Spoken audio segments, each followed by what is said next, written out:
Hello, everybody, and welcome to United Talks podcast. And oh boy, this weekend is going to be a massive one. I mean, Manchester United traveled to St. James's Park, where it has not been a very happy hunting ground for us.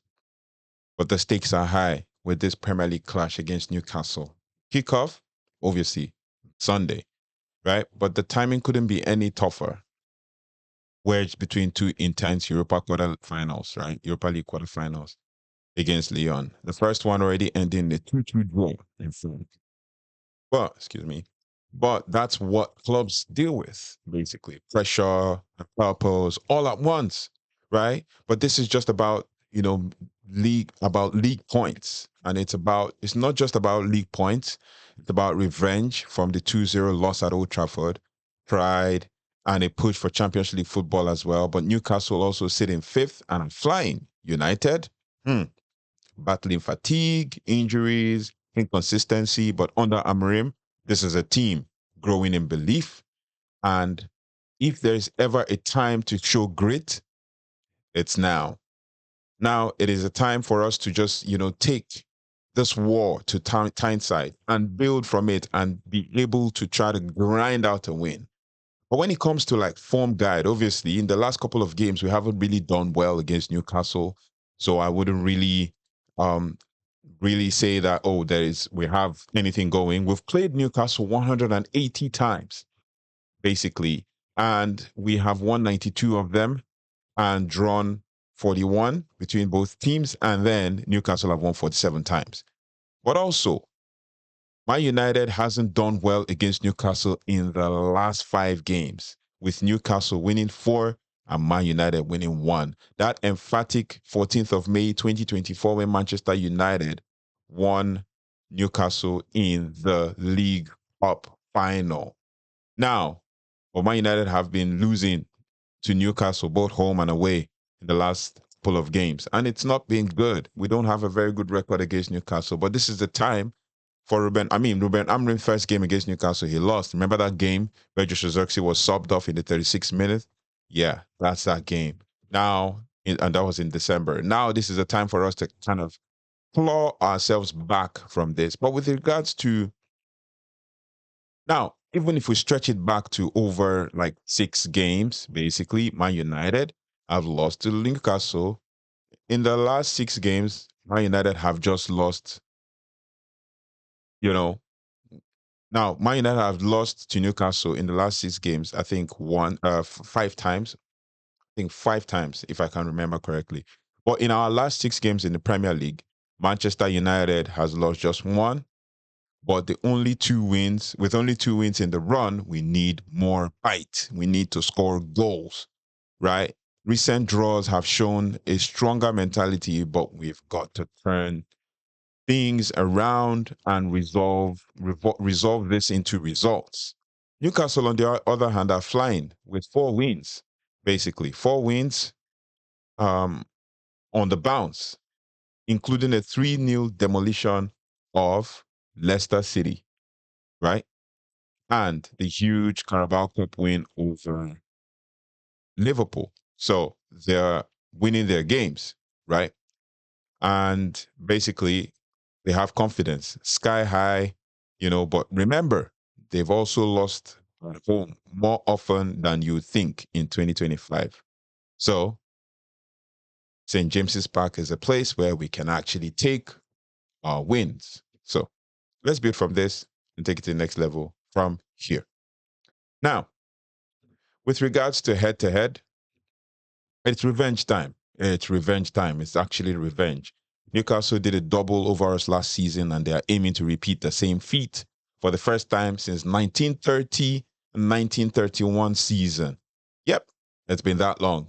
And the last time we won in their home, 2020, a 4-1 thumping behind closed doors. If you remember that Bruno Fernandes goal from the side, that hits the post from inside, who we were flying high under Ole Gunnar Solskjaer, right? And we've only won twice in our last 8 league visits to the Tyneside. Now, this is the 30th league trip and time to write a new chapter. So let's make this one count. With regards to head to head, or no, with regards to team form going into this game, obviously, as I said, Newcastle have 4 wins from 5. They lost to Brighton on the 2nd of March, and since then they have been on a winning streak. 4 games, including the 2-1 victory against Liverpool. While Man United have lost 1 in 5, drawn 2, won 2. And we've not won a game since 16th of March when we played against Leicester City. The rest, we lost to Nottingham Forest, and we lost to Man City, and we lost to Lyon. I mean, we drew to Man City and we drew to Lyon, and it felt like losses anyway. I'm just saying lost. In fact, it felt like losses, but it is what it is. We have to keep going. Now, we're going to talk about how Newcastle play. How Newcastle play, basically. Well, before that, I just wanted to show us the league table, basically. Like, look at the league table. We are basically languishing in 13th, just above Tottenham Hotspurs. And the reason why I brought this up is that we need this win so we can go to at least 11th, because Crystal Palace. Okay, so if we win, our next game will be 41, so we'll still be 13th, depending on what Brentford, who have had horrible form in the last 5 games, 1 win in 5, 2 losses, 2 draws. And then Crystal Palace, who are also on a winning streak. If they don't defeat Man City, then we'll just be behind these 2 teams, because we'll still be 13th, even after a win. But we need to win. We need to rack up the points in it. So it is what it is. So heading back into the game, how do Newcastle play? And before that, as well, I'd like to show you the stat. So basically, this is Ruben Amorim's record as Manchester United manager. He's played 31 matches, 12 wins, 10 losses, and 9 draws. 12 wins, 10 losses, and 9 draws. So this looks like 50%, but let's see. Let's keep going. So he has not lost see 21 games, and he has lost 10 games. So whatever the case, it doesn't bode well. The record doesn't bode well. Ruben Amorim took over Manchester United in 13th, and we are still in 13th. So it is what it is. We have to just keep going, right? So next one is, how do Newcastle play? Now, Newcastle under Eddie Howe are relentless in their high pressing, compact 4-3-3 formation with vertical passes and fast switches of play. I mean, they target the flanks and love to isolate their wingers in 1v1s. If you give them space, they punish you. I mean, Trippier bombs forward while midfielders like Guimarães holds the tempo. Isak plays on the shoulder, constant looking for space and all of that. Now, the key players to watch in this include, Bruno Garnacho, as I said, Alexander Isak, and Anthony Gordon, and also Tonali and basically Joelinton. That's the player I was trying to remember. Joelinton. Now, predicted lineup for Newcastle would be basically, because they're playing a 4-3-3, so their predicted lineup will be Nick Pope in goal, and then they have Shaw and Burn playing in the center of defense, and then we have Livramento, who plays left back, and Trippier plays right back, and then they have Tonali and Guimarães, as well as Bruno Guimarães, as well as Joelinton playing the midfield. These 3 have been playing for a while, so they're inseparable 3. Tonali has picked up form and he's just been giving underrated performances. And then in the front 3, that has been changing a lot, but they'll go with Barnes today because it depends on if Anthony Gordon is fit. We'll go with Barnes. And then Murphy. Now, Jake Murphy is one player for Newcastle that has just been giving underrated performances as well, been scoring goals and all of that. So they play 4-3-3 and they do, high gung-ho energy, vertical passing, fast switching play, style of play. But it is very key for us as Man United, as a team, Man United, to understand how they play. And Ruben Amorim has kind of explained it in the pre-match press conference, how he intends to play against Newcastle and to stifle them. So let's hope that we can come up with a win in this one. We need the win to create the momentum that we need to build towards the next game, right? Now, for key player for Newcastle, it will definitely be Alexander Isak. He has played 35 games, 2,750 minutes. He scored 24 goals all competition and 5 assists, right? And in his last 4 games, he has scored 2 goals, both coming from the one against Brentford and the one against on the international break, basically during the international break. He didn't score against Leicester City, so probably didn't start because he was probably injured. But yeah, it is what it is. Yeah, Alexander Isak, key player for Newcastle United. Now, other key players, as I stated earlier, to watch include Bruno Guimarães. He controls the midfield, battles, and he also breaks up play and launches attacks. He has 85% pass accuracy and 6.1 progressive passes per 90. Right? Other threats, like I said, Alexander Isak, top scorer and consistent threat with his pace and movement. And then now it will be Barnes or probably Anthony Gordon if he's fit, and another player, Jake Murphy, direct, fearless, and aggressive in taking on defenders and finding himself in the right space to even score goals. So that is how Newcastle play. Over to Manchester United. How do Manchester United play under Ruben Amorim? As we have always done. Manchester United under Ruben Amorim have evolved into a high-octane side that thrives in possession, transitions, and quick combinations, from a fluid 3-4-3 in build-up to a pressing 4-2-3-1 when defending. This team is built to control, create, and counter. And I wish that we could continue to apply it, but we've not really shown it in the important games. Instead, we've shown it in the big games that actually don't look like they're important. With Andre Onana stepping up as a distributor, we create numerical superiority from the back and the midfield triangle, Bruno, Casemiro, and Manuel Ugarte, dictating the flow to find gaps on the wings for Garnacho as well to even stretch the play while Rasmus Højlund leads the line with clever movement and pressing. And if Zirkzee is starting playing in one of the 10s, it will be good for his technical ability and all of that. Defensively, United adopted a 3-4-3, but with an extra player coming back, more like a mid block, to force the errors out wide and counter hard, especially if we're dropping back the wing backs, then it becomes a 5-3-2, as the case may be. Now the back line stays high to compress space, but there is a twist.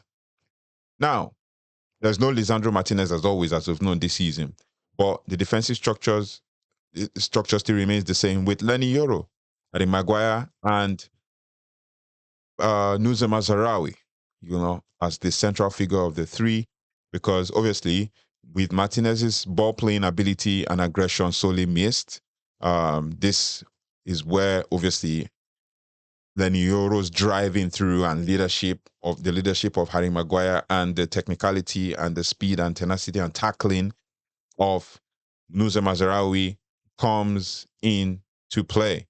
Now, to Manchester United's predicted starting 11. My United's predicted starting 11 against Newcastle. We go with Andre Onana in net, despite the fact that he's, hated by people now. And then we have Harry Maguire and Nuzem Mazarawi and Lenny Yoro as the back three. And then we have Bruno Fernandes, Manuel Ugarte in the mid, and there's a reason why we need to give Casemiro a rest. He's been playing back-to-back. I think he's played 3 games back-to-back. So we need to give him a rest ahead of Lyon. And then we can bring it back in or bring Menu on when we have control of the game. So because of the running and the aggressiveness, we have Manuel Ugarte and Bruno Fernandes.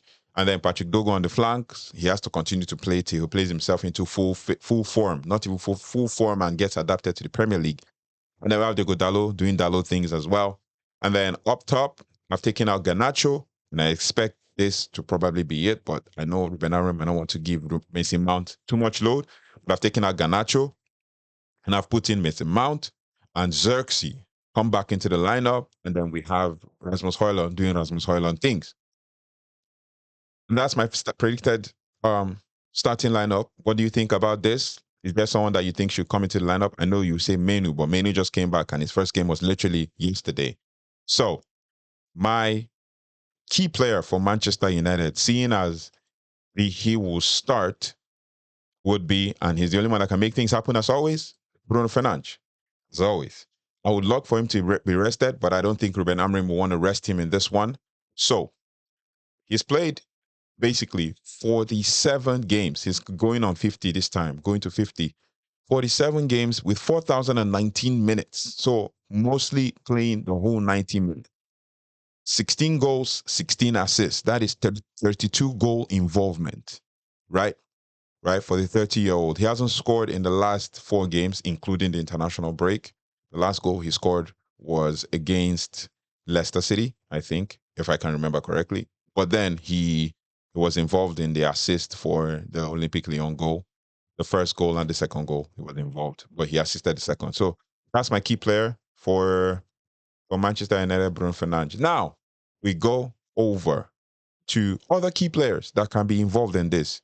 Maybe Kobe Menu back in the squad and growing in influence. His calmness under pressure and intelligence can dictate the midfield, but he needs strength because he needs to have games under his belt. So he probably will be subbed on for Bruno Fernandes.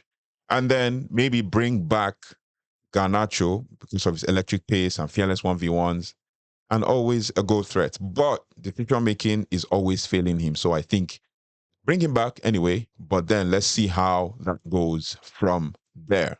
Now, the question will now be, how can Manchester United exploit Newcastle to win this game? First, I always bring 4 points. Number 1 is to target their weakened defense, basically. Botman is out, Lascelles is out, Connor Hall is out. Now, Newcastle's backline isn't full of strength. So Højlund, maybe Dan Burn is the strength they have there. But Højlund and Zirkzee pressing and stretching them vertically, creating space for Bruno to operate, right? And then number 2 is to overload the midfield and break their press using quick one-touch combinations between Ugarte, Bruno, and Zirkzee, as well as Mason Mount in his strength and all that, can beat the aggressive midfield press and transition quickly. Although Ruben Amorim might not see this game as the most important, it might be that he's looking forward to the Lyon game, but he's going to focus on this one for the now. And there's a chance that he might rotate, so we never know. Now, another way to beat Newcastle is to exploit the wide areas. Trippier and Livramento, leaving space behind. Garnacho can, if Garnacho is on, maybe if he comes on in the second half, can exploit those spaces. We have Dalot exploiting those spaces, and Patrick Dogu definitely would muscle Trippier and make those crosses. He's 20 years old, but at least he's making some good decisions in trying to cross the ball as quick as possible. So if we can control and dictate play, then it will make sense. And then, obviously, the 4th point is to win second balls and stay compact. Newcastle thrive in chaos and lose balls, and we must win those second duels in the midfield and avoid being dragged wide defensively. Other defensive focus could include just Harry Maguire leading the line vocally, especially without Martinez there. I mean, Lenny Yoro can also drive the ball forward. We also have Dalot, who can drive the ball forward. We have Nussim Mazraoui, who can tackle really, really hard.